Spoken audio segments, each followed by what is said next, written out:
अस्सलामुअलैकुम वरहमतुल्लाहि वबरकातुहू। लगदियो चोणो वालो तगड़े हो, तगड़िया रहना, घबराना नहीं। तो जनाब अज की गल शुरू करन तो पहले ना थोड़ी जी तकलीफ़ करनी है। अपनी जिहड़ी थोड़ी उंगल है ना, इहदे नाल थोड़ी जी तकलीफ़ करनी है। अगर तुसी मेरे चैनल नू सबसक्राइब कर लैसो तो हो थानू कुछ भी नहीं जाना, ना थोड़ा मोबाइल खराब होना है तो ना जनाब थोड़ी उंगली नू कोई जख्म होना है। तो इस वास्ते थोड़ी जी तकलीफ़ करनी है। मेरे चैनल नू सबसक्राइब भी करना है तो घंटी वाले बटन नू लाजमी दबाना है तो लाइक भी करना है। तो अज की गल शुरू करने। गल इंज है कि एक बंदा होंदा है तो उनदे कोल दो बेटियां होंदियां ने।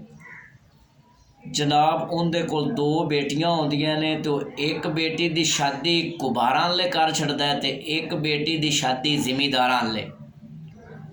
ते उनदियां जदों दोवें बेटियां जनाब बिले लग जांदियां ने ना तो कोई 6 महीने साल गुजर जाता है ना तो उस बंदे का दिल करता है भी मैं अपनिया बेटियां का जाके पता तो करा की हाल चाल है उन्हां दा। गर्मियां का मौसम होंदा है तो जनाब वो जिहड़ा है ना बंदा वो अपनी पहली बेटी कोल जांदा है, पहली धी कोल जांदा है जिहड़ी कुबारां ले व्याही होंदी है।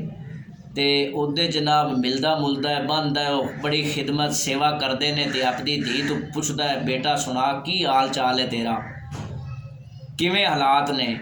वो सारा अपने घर के हालात बारे दसदी है तो आंदी है अब्बा जान गल ये है भी अगर बारिश ना आई तो मुड़ तां साडा जिहड़ा है ना छिमाई चंगी लग जासी, 6 महीनों के दाने वल हो जासन।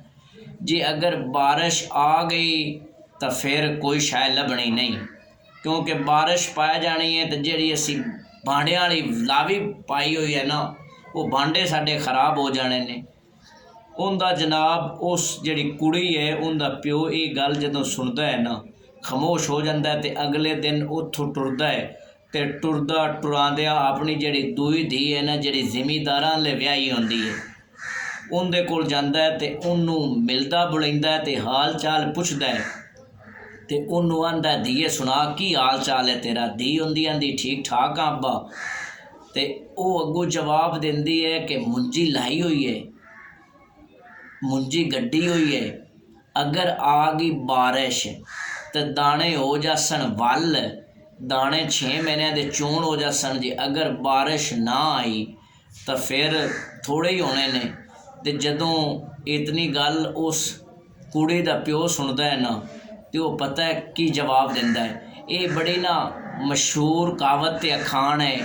वो अगों ये जवाब देंदा है कि या भांडियां वाली नहीं पुत्र ते या टांडियां वाली नहीं।